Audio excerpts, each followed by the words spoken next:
In today's video, we'll showcase the UK premiere of the movie, Transformer 1. The movie is directed by Josh Cooley and starring Chris Hemsworth, Tyree Henry, Scarlett Johansson, Keegan-Michael Key, Steve Buscemi, Laurence Fishburne, and Jon Hamm. The film is scheduled to be released on September 20th, 2024 by Paramount Pictures. Make sure to watch the video till the end as we bring you exclusive interviews with the cast and crew of the movie on the red carpet. 2007, we weren't even sure we could do it. I mean, everybody movie, which was amazing to me, even a few weeks before the movie release.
doing animation as a kid and wanting On the carpet, make some noise, people!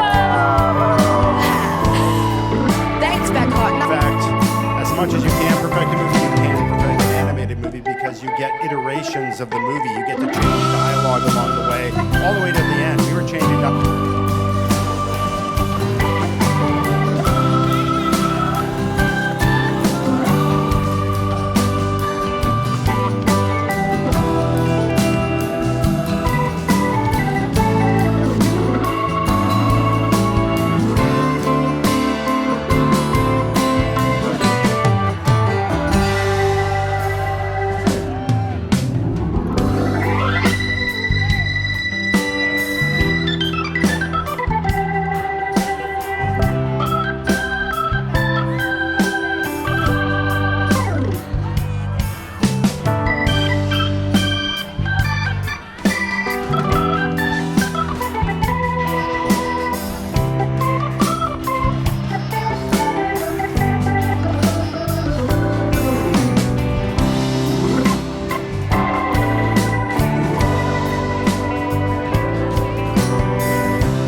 Transformers should be seen on the biggest screen possible because we built it that way.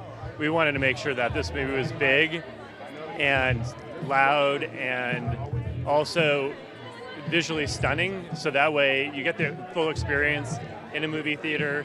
And I believe the movie theater is the best place to see a film because you have an audience around you that also creates the vibe. And I'm so proud of this movie that we accomplished all of it. I think we went back to the origin story because people wanted to understand how we got to where we are in today's sort of, Transformers world. And it's really just a great, compelling story about, two best friends that become arch enemies. And it's a great story to tell. Josh did an amazing job, and with our amazing cast, oh my God, it turned out fantastic. Going to work with these characters in animation was so cool, and having Industrial Light and Magic, the original visual effects animation company, was amazing. They did a fantastic job breathing all of those characters into life, and having our voice team just with such great voices and great performances. I got Brian next to me, and he's incredible. They're all incredible. It was an honor for me to be able to be in the room and watch them all the time because Josh did an amazing job directing them, and these guys are fantastic actors. 3 words to describe the film: epic, gorgeous, and emotional. Oh my God, because it's larger than life. You know what? This is the first time that viewers are ever going to see Transformers that is all Transformers, just no humans allowed in this one. It's on their planet, Cybertron, and the way that Josh has built this universe is larger than life. So the scale of cinema is the best way to do it. Yeah. Energetic, explosive, and heartbreaking. That's great. Oh, absolutely. I've been a fan of Transformers since I was a child. It's over 40 years old. It was a part of Saturday morning cartoons. And we just never really got to see them at their beginning. We always knew that Megatron and Optimus Prime were foes. So to see them as brothers and to actually see them have jobs and try to figure out their place in their world and before they can even transform is something that is really appealing because it brings the humanity to who they are. Oh my gosh, the Orion Pax. You know what? It's really interesting. I have quite a few friends that I obtained in college, which it's almost over 20 years ago that I still have. My best friend Kenny is definitely my Optimus Prime. I can't believe I'm giving him this because he's going to use this against me forever, but he is. He's been there thick and thin. He's also talked me into a lot of dumb stuff, much like Optimus did to Megatron. But you know what? I know that his heart is in the right place, and we all need one of those. So Kenny, I love you, man. Thank you. Thank God. People should not visit Cybertron personally because you won't survive because it's in space. But if you go to the movies, you will be completely blown away. Josh and ILM have done this amazing work with developing the art of Cybertron. It's larger than life. It was so amazingly Art Deco, but tech at the same time and futuristic. It's really gorgeous. Oh, look, it's a big event film. It's visually stunning. The soundtrack, the sound is epic. It's transportive. For me, going to the films at the cinemas is about being taken to another universe, and this is what this film provides, and it's fun. The action's incredible. Well, it's an origin story, so I think we've always known Optimus Prime and Megatron as enemies, and now to discover they're once upon a time friends, or the best of friends, brothers in fact, is something new for people, I think, and it really makes the departure or the breakup of that friendship all the more heartfelt because of how close they were to begin with. So I think people are going to be surprised by that and really enjoy it. I've got a few of them. I've got a few D16s in my life. My trainer, Luke Zocchi, a guy I've known since I was 6 years old, but minus the betrayal and the breaking up of friendship. I mean, I think the weather's pretty consistent all year round, which is a bonus. And there's strange alien life forms wherever you look. Visually stunning, all sorts of sights and sounds and colours. So pick your month because at 12 months a year, it's hopping. How did I get into character? I listened to a lot of Peter Cullen, and it wasn't ever about mimicking what he had done. But I wanted it as a sort of reference point and also an end point. And this character's, it's an origin story, so he's a lot younger than the version of Optimus Prime that we've all known for many years and loved. So there was a spontaneity and a sort of youthfulness and a playfulness that needed to resonate through the voice. So we had a lot of fun, and it was a constant collaboration. I'd listen to what Brian was doing, and then Josh, the director, would cut it together, and we'd both be able to react off what one another was offering up. This movie is epic. The whole thing's like a sci-fi adventure. It's massive. In fact, I mean, we shot it with the IMAX in mind. Like, I just wanted to feel like this is something that could never be shot on Earth. It's awesome. It's really fun. In fact, you just said it. It's playing with the characters. And, you know, in 3D, it basically is a 3D model that you move around like a puppet. So as we were animating like fight scenes and stuff, it felt like we were going, oh, let's make them like go like this. Like you were actually playing with the toys all over again. So it brought me back to being a kid. Well, the origin story is what got me interested in doing this movie. I mean, you know, we've seen these characters be enemies, but to see them actually have a relationship and you know, to be friends, knowing that they are going to become enemies, it just makes the story a little more tragic and emotional, which I think is pretty cool. I don't think humans should visit. I don't think there's very much oxygen up there, so, but probably summer. Epic, fun, emotion. Is that a debate? I'd say that they're good when they're Orion Pax and D16. They're one person, one character, but when they're when they fight, they're apart. So I'm trying to work this out in my brain just to answer your question. Optimus Prime. Paramount UK. All right, that seems appropriate. I think that the visuals of this movie are absolutely breathtaking, and people should see this on as large a screen as they can. I think everybody should see this thing in 4DX, IMAX, whatever you can, because it's, by the way, the reason is because it's the first time we're seeing Cybertron when it's a thriving planet, not when it's in ruins, and it's just an unbelievable visual feast. It's the breadth of the film.